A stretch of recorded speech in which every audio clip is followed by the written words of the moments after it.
There are bran cakes in the glove compartment.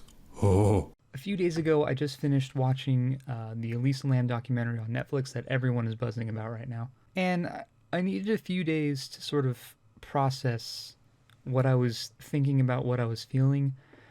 I knew I wanted to make a video about it. I knew I wanted to talk about just, what I saw, what went down, not only in the documentary, but also, what actually went down, what actually happened. And it's weird because this happened when I was 18 years old. I had first moved to Southern California. It was like my first day here when this event took place. And it's very weird to think that this happened so long ago, and we're only just now getting the true picture, the whole scope, which is why I love documentaries. I think documentaries are so unbelievably important. And I think it's great that they're getting a lot of notoriety right now. What with 13 that came out a couple years ago on Netflix, and then this one coming out on Netflix. Netflix, your documentary game, it's solid. But I really needed to get this off my chest because I don't know, it makes me feel icky. The whole thing it's tragic, it's scary, it's weird, and it's just unnerving. For those of you that don't really know what I'm talking about, I really encourage you, if you have a Netflix account, to go watch the Elisa Lam documentary. It's actually a documentary about Hotel Cecil in general. It is a weird place, and there's a lot of weird stuff that's gone down over the last, pretty much over the last century that it's been in place. I mean, it's a staple of LA, it's just right there in downtown. It's a landmark, it's a historic figure in Los Angeles. And I think it's so strange that something so seedy and dark and weird and almost paranormal could be such a significant figure in a city. Because I've been to LA several times. I only live, a couple hours away from it. I've been on the metro, and I've gone through the city, and I've been to downtown, and I've been to the Staples Center, and I've been to Hollywood, and I've been to Sunset Boulevard. And I like Los Angeles. I really do. I think it's a great city. It's got so much culture, so much potential, just like bubbling up at the rim. And yet it has so many dark secrets and such a strange past. And I think that the Elisa Lam case is going to be one of those things that people will talk about for many, many years to come. But there's a few things I wanted to address about this case. First of all, it's really easy for us to remove the human element of something like this. And considering that, all things considered, it was relatively recent. I mean, it was less than a decade ago that this happened. And we're all kind of talking about it like it was this bygone event, like it was something that people aren't directly impacted by. It's not something that we are taking terribly serious, or something that we're taking terribly real. But there is such a human element involved in this case. This was a girl who had a lot of struggles, and I understand, because I have a lot of struggles, and I know what that's like. And maybe that's why it has such a weird, sort of creepy vibe with me, and leaves me with such a very sour taste in my mouth. But, as we all discuss this case, I want everyone to remember that this was still a young woman who lost her life, and there is still a grieving family out there. And now that, it was hard enough for them back in 2013 to have so much limelight, to have so much news and media attention, not only on, somebody they lost, but also on themselves as well. And now it's coming back, and there has to be hurt feelings, and there has to be sort of ghosts that they've been trying to bury for a long time, and are now having a hard time with it because the world is back on this case again, trying to figure out what the hell happened. So please just remember, this is somebody's life we're talking about, and I really encourage people to have a lot of respect and a lot of understanding when talking about these things. That being said, there was a lot about this case I didn't know about. And I'm so glad that the documentary kind of shed a lot of light on what happened specifically, like the specific events, the facts, the data, because that's what matters when you're trying to figure out something like this case, which is so bizarre. And the thing that makes it even more bizarre is all of the conspiracy theories that are surrounding it.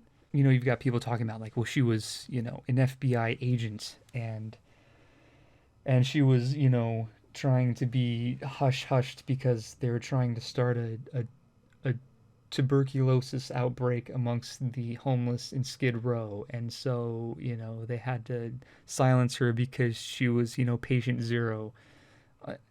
I, what? And then of course you always have the paranormal stuff, right? Like, well, she was possessed.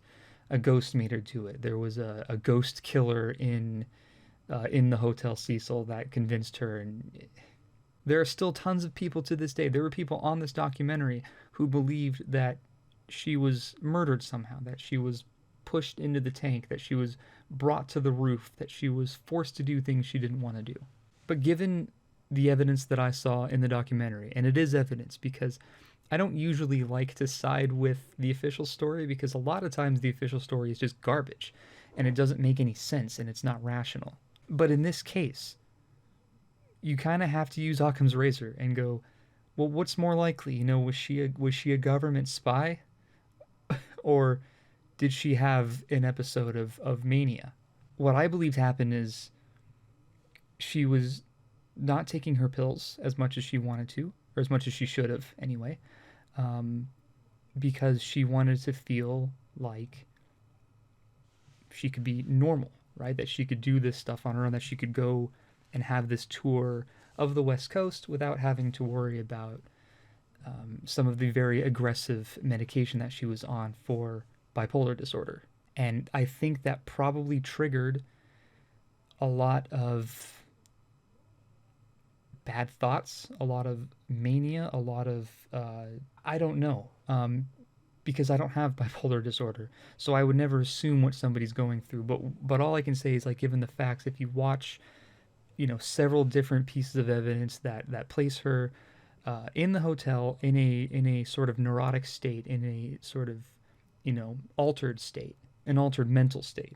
And given that a lot of the stuff was probably occurring even moments before she got up on the roof, it leads me to believe that whatever she was doing, maybe she was afraid, maybe she was scared of whatever was trying to reach out to her in her own mind, you know, or maybe she just felt like she could be spontaneous and just do this crazy thing. I don't know, because I wasn't there. I wouldn't even like begin to assume that I know what I'm talking about when it comes to bipolar disorder. I have no idea what it's like to go through that. And I really truly feel for anybody who does. But all that considered, I think that it's just simply the tragedy that we all don't want it to be. We want it to be like, hey, she was attacked, like somebody forced her to do this, somebody wanted her to harm herself. But at the end of the day, I think she was just a victim of mental illness. And I've talked about mental illness quite a bit on this channel. For those of you that don't know, I have pretty severe anxiety disorders.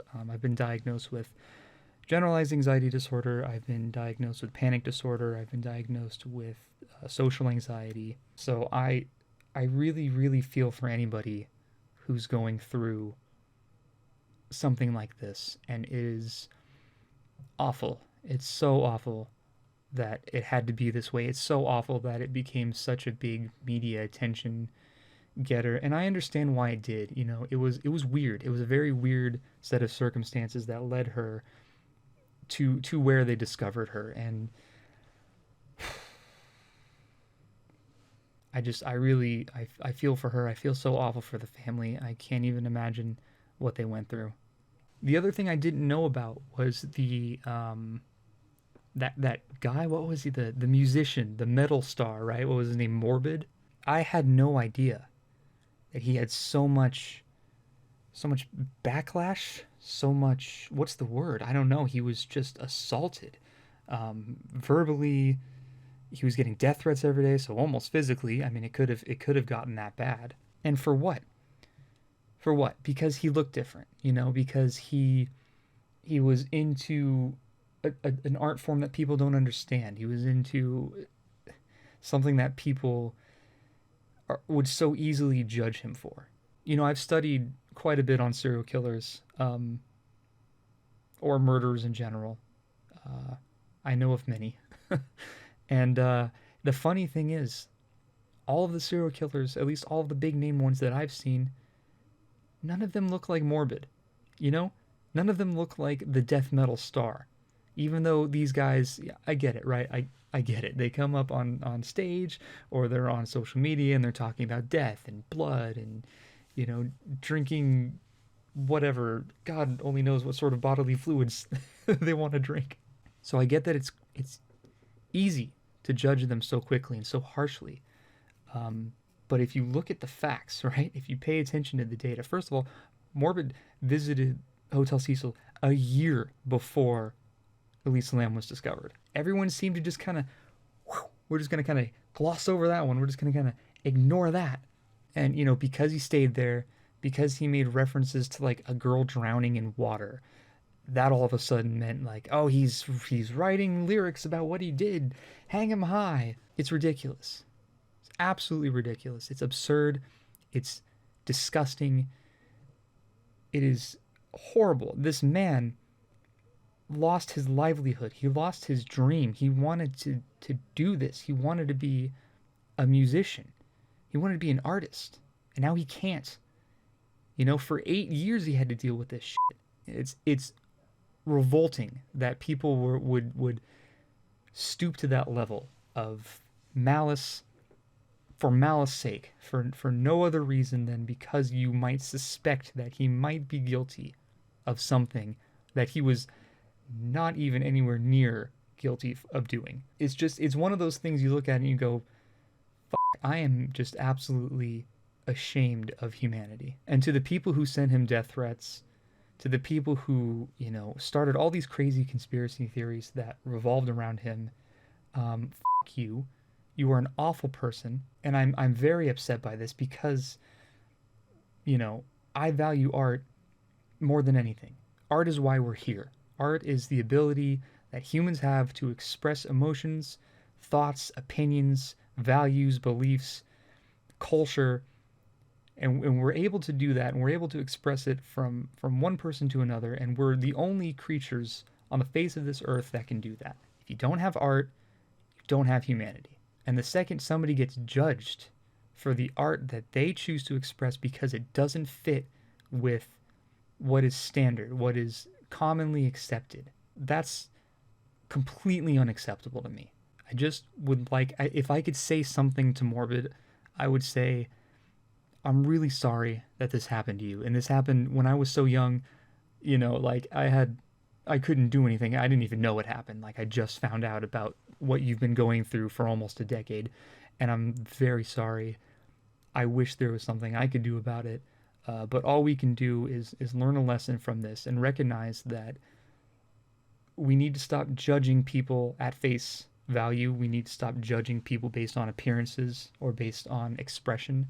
Basically, I'm just saying, can we just like be logical human beings for once? Like, can we just keep a head on our shoulders and try and figure out what the hell happened without name calling, without blaming, without ridicule? And this is sort of my problem with conspiracy theories. I think it's interesting that that this documentary came out at the time that it came out. You know, we're living in the shadow of sort of the QAnon-led invasion of the Capitol building, and it's funny because that was all bred out of conspiracy. That was all bred out of he said, she said, and not logical, well thought out reason. And that's something we've had to deal with for the last 4 years under our orange dictator in chief. Now, conspiracy theories aren't inherently bad. For those of you that don't know, in fact, no one would know because I just started working on it recently. I'm working on a series that talks about conspiracy theories. I'm going to go over them, kind of like rate them, and discuss them a little bit on video. And I love conspiracy theories. I think theories themselves are really important because they give you an interesting spin on something that would normally just be commonly accepted. It's one thing to use logic and reason to figure out the most likely conclusion, like in the case of Elisa Lam, who, it is pretty obvious what happened. If you don't really believe the narrative, like the official documented narrative from the police department, um, stop. Like, believe what you want, right? I don't care. I'm not going to judge, but at the end of the day, like, it doesn't help anyone, and you're probably wrong because it's pretty cut and dry, like what happened. But sometimes the official story, like I was saying earlier, sometimes the official story is bogus. It doesn't make sense. It's not logical. It's not, well thought out or rationed out. So in my videos, I'm going to be discussing more about conspiracy stuff. But I think that all of this has taught me a very valuable lesson. I think when I work on videos, the main goal of the conspiracy videos is not going to be to sort of put any sort of blame on anybody, judge anyone, dismiss people, no matter how silly the theory might be. Because at the end of the day, that just opens up a whole can of worms. And in the case of what happened with Morbid, we really have to start being careful as a society. We really need to be careful with what we say and what we do, because the things that we say and do affect others.